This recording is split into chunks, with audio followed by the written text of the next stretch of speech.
Quantas vezes é que já sentiram sono durante uma palestra? Então agora Mafalda, agora vamos esticar mais. E essa é uma palestra. Quantos é que já sentiram sono a ver um filme de cinema?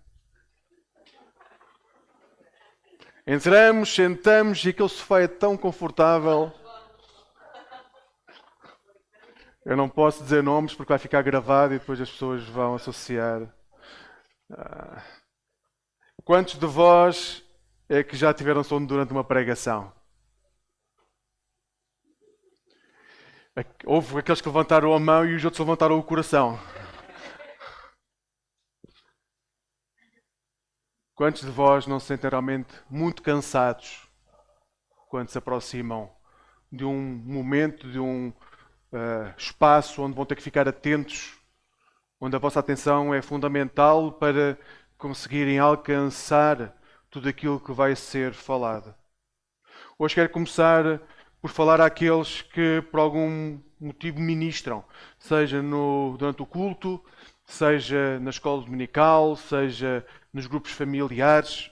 Quero-vos dizer que realmente vocês vão encontrar pessoas muito cansadas diante de vós. E há de haver momentos em que essas pessoas vão estar a bater com a cabeça de cansaço. Que vão, inclusivamente, poder adormecer. Mas quero exortar-vos para que não coloquem sobre vós o peso daquilo que é a responsabilidade do outro.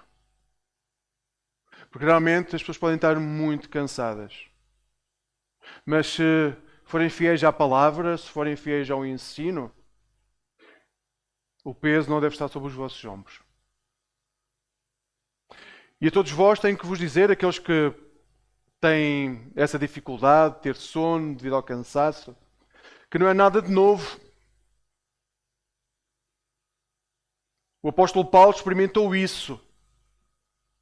O apóstolo Paulo, compreendem, aquela pessoa que nós dizemos que tinha, talvez, logo a seguir a Jesus, um dos maiores pregadores, se não o maior pregador, que veio depois de Jesus. Durante o tempo em que ele pregava, houve pelo menos uma pessoa que adormeceu. E preferia certamente não ter adormecido devido àquilo que aconteceu, e já vamos ver o que é que aconteceu ao coitado do Eutico. Presumo que a partir desse momento, Eutico não voltou mais a adormecer durante uma pregação. Tal foi o susto que apanhou. Porém, nós hoje vamos falar sobre exaustão e cansaço, porque hoje a nossa sociedade está-nos a levar à exaustão. Eu tenho que vos dizer também, independentemente do cansaço que possam ter, é preferível que estejam neste lugar com o vosso cansaço do que preferirem não vir. Porque o sono pode vencer sobre a vossa vida, mas a morte não vai vencer. O sono pode derrotar-vos em determinado momento da vossa vida, mas a morte nunca vos irá derrotar porque já foi vencida por Jesus. E isso é algo que descobrimos, que experimentamos na presença uns dos outros, a Igreja de Cristo. Então convido-vos a ler. Hoje vamos ler Atos, no capítulo 20, versículo 7 a 12. Atos, capítulo 20, 7 a 12. Quem encontrou, pode ler, por favor. Compreendem porque é que eu vos disse que provavelmente Eutico não voltou a adormecer, que a queda foi uma queda daquelas. Do terceiro andar. Depende das traduções. Há versões que dizem segundo andar, terceiro andar, mas o que para nós é importante é que de uma altura tão grande que quando chegou lá abaixo, morreu. Nos últimos 7 dias, em quantos dias acordaram com a sensação que estavam exaustos? Vamos fazer aqui um teste. Um dia só, na última semana. Alguém acordou assim um dia e disse: epá, hoje estou exausto. Um dia. Diogo, um dia. 2 dias. 2 dias. Tânia.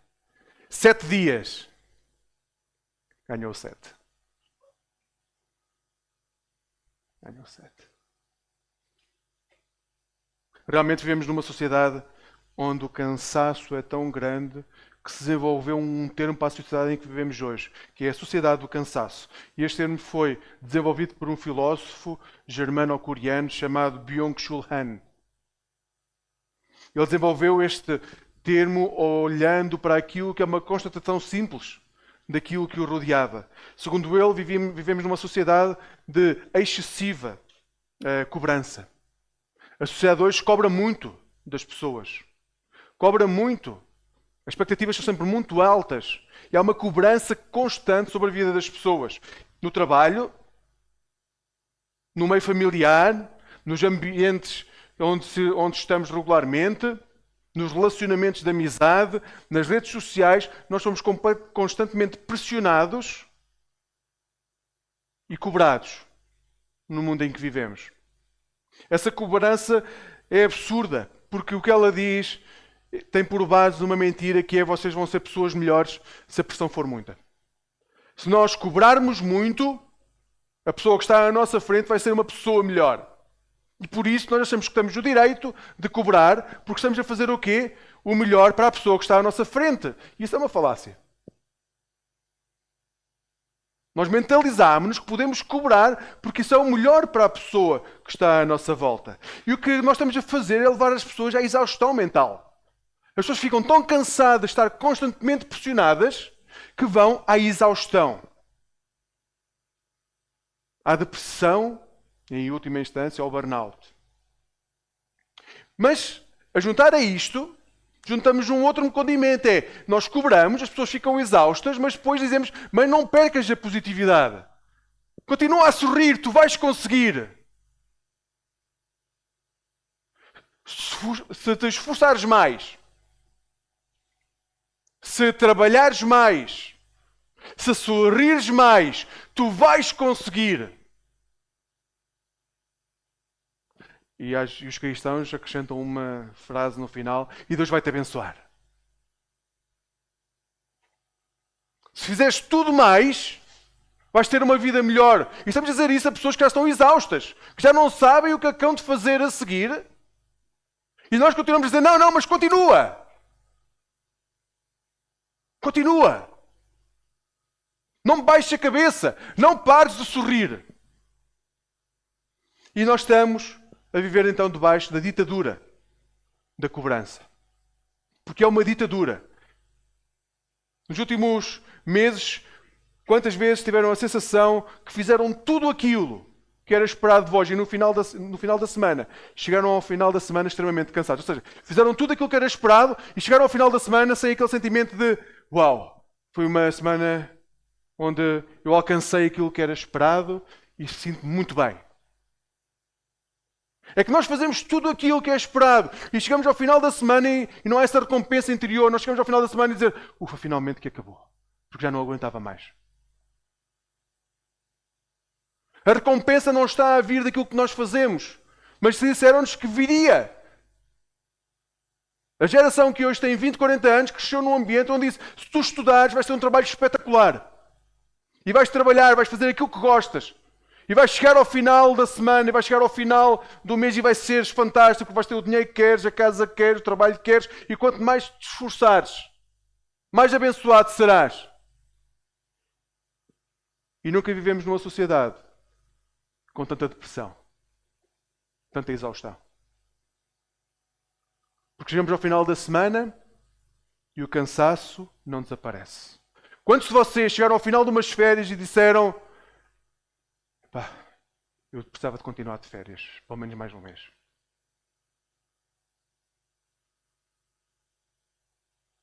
Nós estamos a chegar à exaustão. E a verdade é que temos pouco tempo para nós. É porque ao longo da história sempre houve demandas. Sempre houve a demanda do trabalho. As pessoas sempre trabalharam, certo? Sempre tiveram família. Sempre aqueles que podiam estudaram, sempre estudaram. Filhos, casamento. Isso é o que sempre existiu sobre a face da Terra. Mas nos dias de hoje nós juntámos mais algumas coisas. Para além daquilo que sempre existiu, nós começámos a juntar viagens. Para além daquilo que é o nosso quadro normal de fazer, a nossa agenda, agora temos que juntar viagens, e às vezes longas. Juntar aquela série ou aquele filme que temos que ver todas as semanas, porque estamos viciados em ter a televisão ligada. Nós juntámos as redes sociais, os hobbies, isto antes não havia. E hoje está na agenda como se fosse extremamente importante para nós. Então, não é só a pressão que nós temos externa, há a pressão interna que nós colocamos também sobre nós mesmos. E nós continuamos a ficar cada vez mais cansados. E cada vez mais cansados, nós parecemos que perdemos a paciência. E começamos a olhar para o lado e começamos a pensar, nós estamos a perder parte da nossa vida. Os filhos estão a crescer e nós não vemos os filhos a crescer. Nós até gostamos do trabalho onde estamos, mas não conseguimos lidar com o trabalho onde estamos. Nós conhecemos pessoas e se não fosse o encontro ao domingo na igreja, nós nunca os viríamos.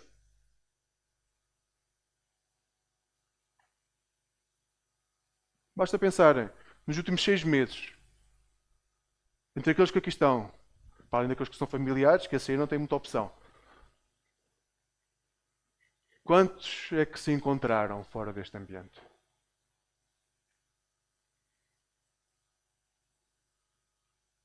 Nós estamos a perder parte da vida. Estamos a perder a beleza da vida. Porque andamos exaustos.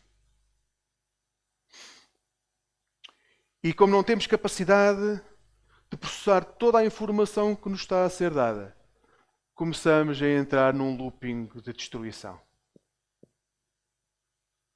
Não damos conta de tudo, por muito que nos esforcemos, não damos conta de tudo. E mesmo quando conseguimos alcançar, não há ninguém que nos dê um abraço e que nos diga: epá, valeu a pena, obrigado. Realmente, o que fizeste foi extraordinário. Nós exigimos das pessoas, mas depois não conseguimos reconhecer quando as pessoas chegam ao ponto onde nós gostaríamos que elas estivessem. Então, nós esforçamos-nos até podemos lá chegar, mas parece que nunca é suficiente. E depois vem a segunda coisa, uma frustração terrível. Vivemos numa sociedade cheia de frustrações. E a frustração é uma porta aberta para uma autodestruição, seja através dos vícios, do isolamento. Nós começamos a autodestruir-nos. E depois começamos a comparar-nos. Como a nossa vida está a chegar a um ponto em que não conseguimos atingir as expectativas dos outros, nós juntamos um grão ainda mais à caminhoneta que já está a transbordar. Começamos a comparar-nos. Começamos a comparar o nosso trabalho com aquilo que noutra empresa pagam para fazer o mesmo trabalho.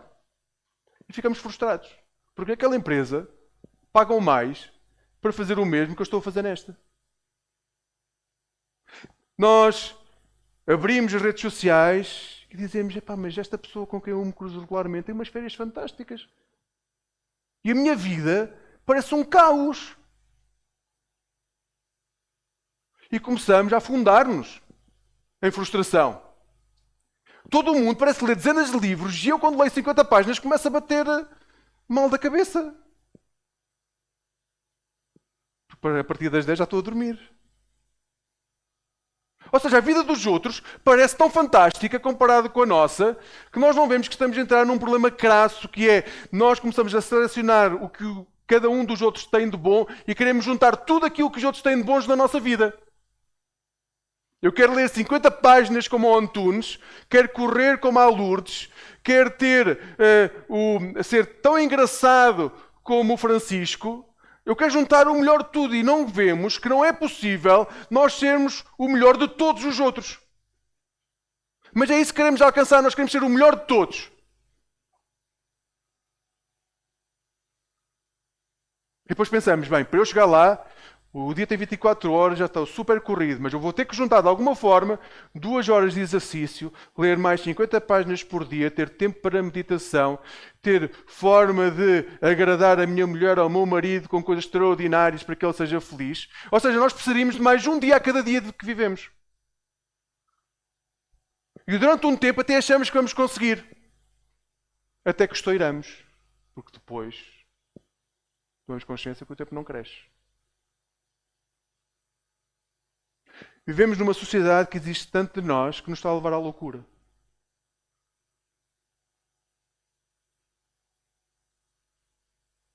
E isso é terrível para nós e para as nossas famílias. A verdade é que nunca se falou tanto de burnout como se fala hoje.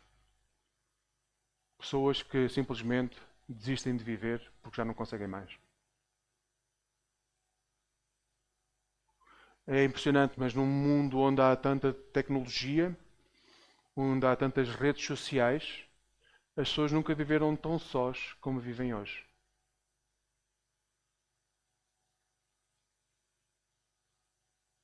Nunca viveram tão sós, nunca tiveram tanta dificuldade em ter contactos pessoais, em ter pessoas para abraçar, para caminhar, para chorar, para partilhar vida. Porque nós achamos que as redes sociais, ou a forma como podemos interagir através da tecnologia que temos uns com os outros, é suficiente. E não é.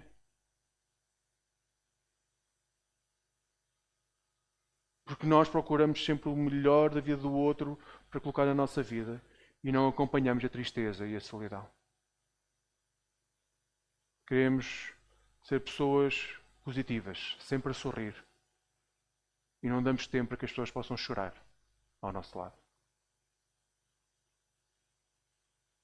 A procura de mais qualificação, de salários melhores, a procura de cargos mais importantes, de empresas mais conceituadas, faz com que estejamos a abrir mão daquilo que verdadeiramente é importante. A vida da pessoa que está ao nosso lado, a nossa vida. A sociedade não vai deixar de exigir de nós, mas nós podemos escolher não exigir de nós nem daqueles que estão à nossa volta. É uma escolha. É uma escolha baixar expectativas, deixar que a pessoa seja aquilo que ela é verdadeiramente. Porque senão o que estamos a fazer é pressioná-la para ela ser uma pessoa completamente diferente daquilo que ela podia ser em Cristo Jesus. Depende e começa em nós. Segundo Byung-Chul Han, vivemos tempos em que estamos conectados, mas completamente isolados.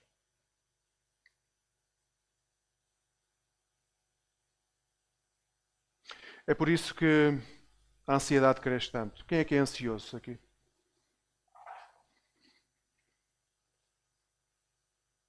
Quem passa regularmente por tempos de depressão?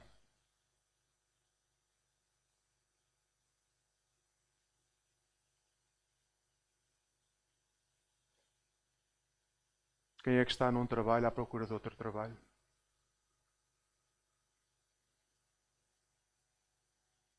Quem é que estando com a família e não consegue estar com a família?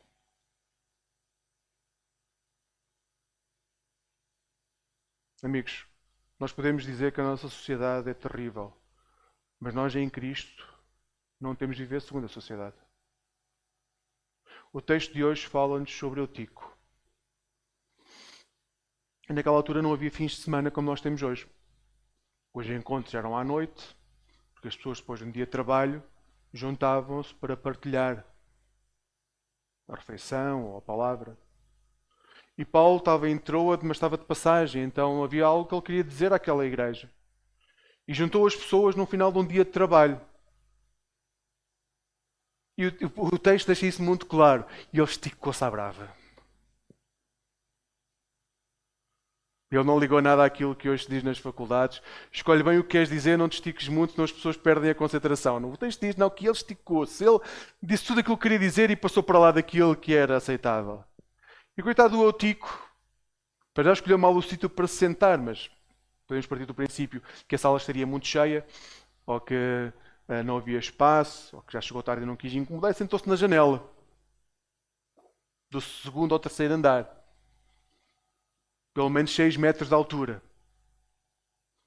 E Paulo estaria a conversar, eu não sei como é que vocês imaginam Paulo, mas eu não imagino Paulo com uma voz assim muito suave. Não é assim que eu imagino Paulo. Mas Eutico, por algum motivo, adormeceu, porque a noite ia longa.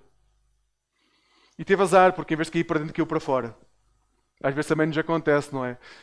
Às vezes gostaríamos de ser menos magoados, mas por alguma razão nós caímos para o lado de fora, em vez de para o lado de dentro. E morreu.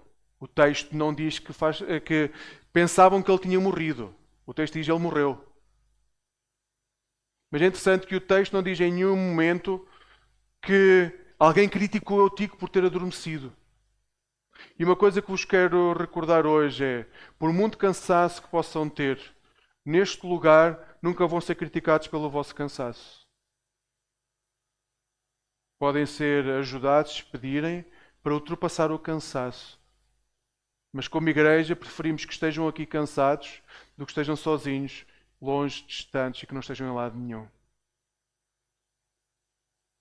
Paulo podia, com toda a sua autoridade, ter ressuscitado Eutico e ter dado uma lição de moral sobre a atenção que se deve ter quando se está a escutar a palavra de Deus.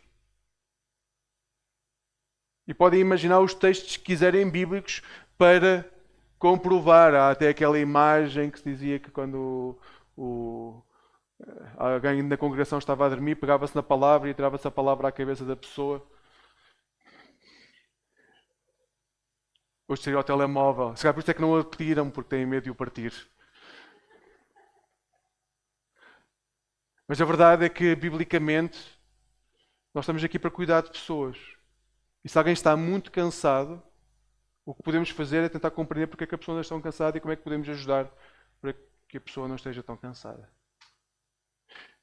O texto não diz que houve algum género de crítica em relação a Eutico. O que disse foi que Paulo levantou Eutico e o ressuscitou. E vejam como é interessante o que o texto nos diz. Até parece que o que ele fez foi desceu ao resto de chão, pegou na capa e voltou a subir, porque o texto não dá relevância nenhuma à ressurreição. Diz só que o moço caiu, morreu. Imaginem, estamos todos aqui, um de vocês, pronto, um de nós morre.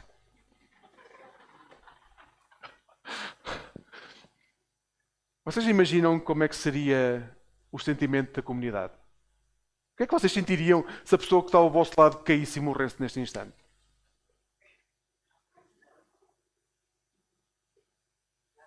É que nós passamos pelo texto bíblico e as coisas parecem-nos muito simples.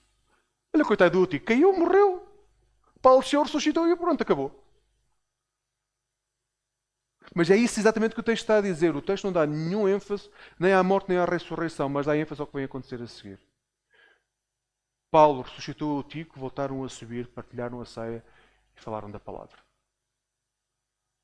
Vocês podem estar muito cansados nesta manhã. O sono pode ganhar peso sobre a vossa vida. Vocês podem estar extremamente cansados. Mas o que o texto nos diz é que a morte não terá poder sobre vós. Podem ser vencidos pelo sono, mas não vão ser vencidos pela morte. E para isso, há algo que tem que acontecer.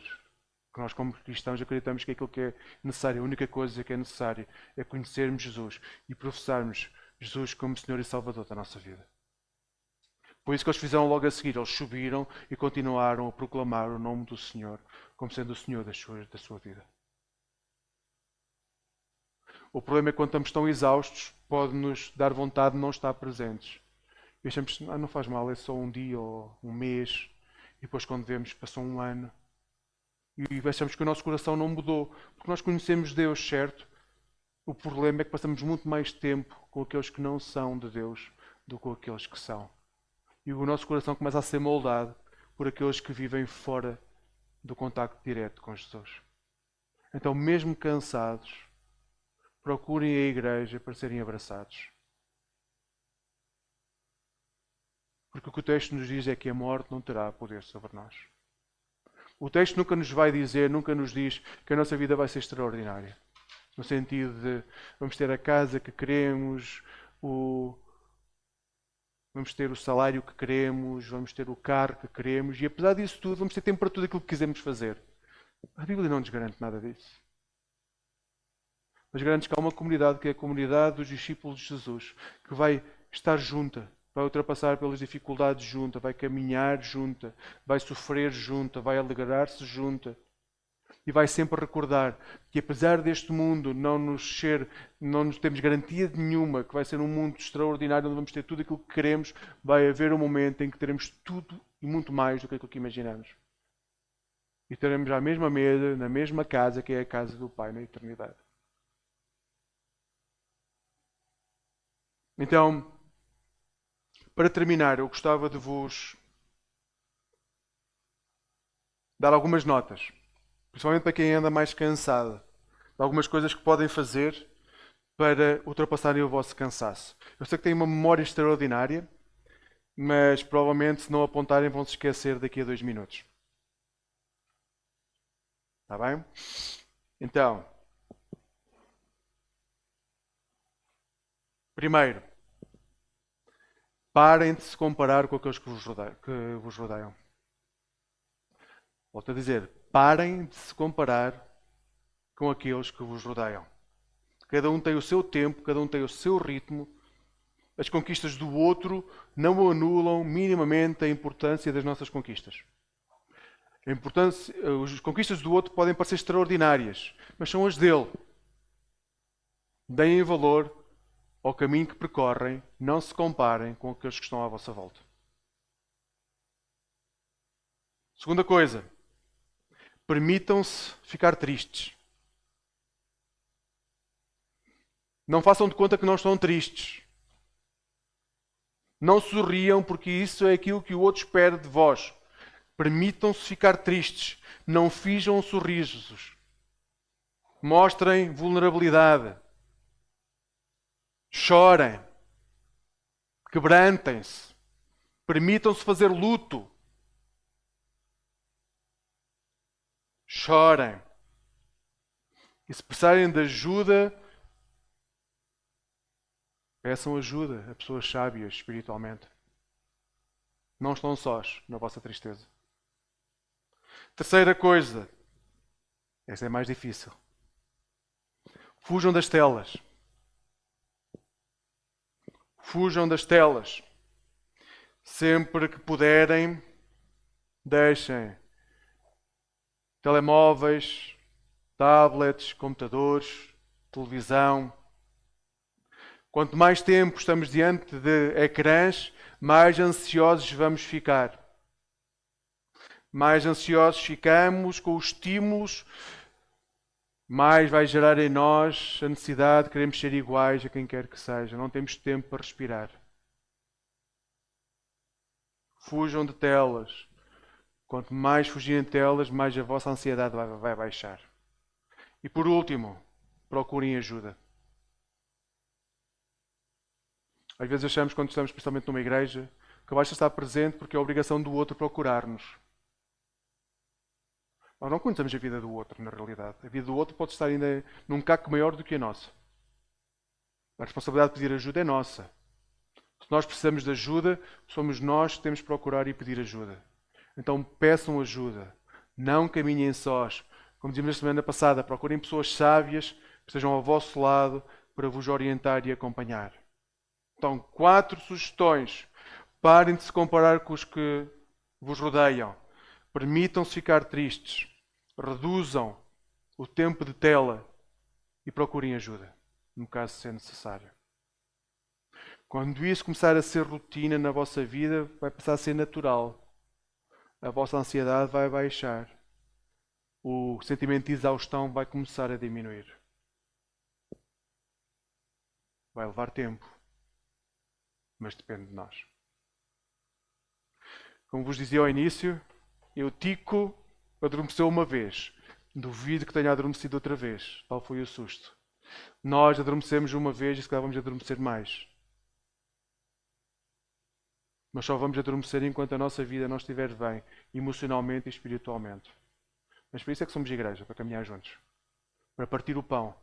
Para no momento em que alguém se estatela no chão, levantar, irmos para a mesa, partilhar o pão, celebrarmos vida e no final podemos olhar para a pessoa que se estatelou e dar glória a Deus pelo estado da vida que está agora. É uma coisa que nos escapa muito. Nós não celebramos as pequenas vitórias do dia a dia. Nós partilhamos pouco os momentos em que depois de nos estatelarmos no chão, nos levantamos e dizemos glória a Deus por isso.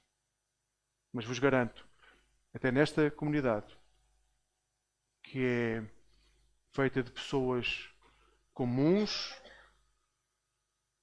em que não há pessoas que são melhores do que outras. Na verdade, nas outras igrejas também não há. Pode haver alguém que pense que é assim, mas não existem.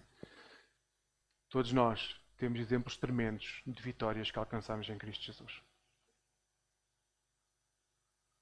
Então, amigos, não se assustem com o vosso estado atual, mas saibam que há um Deus que está sempre convosco e que não vai permitir que nada nem ninguém vos afaste do amor que Ele tem por vós em Cristo Jesus. Caminhamos juntos, amigos.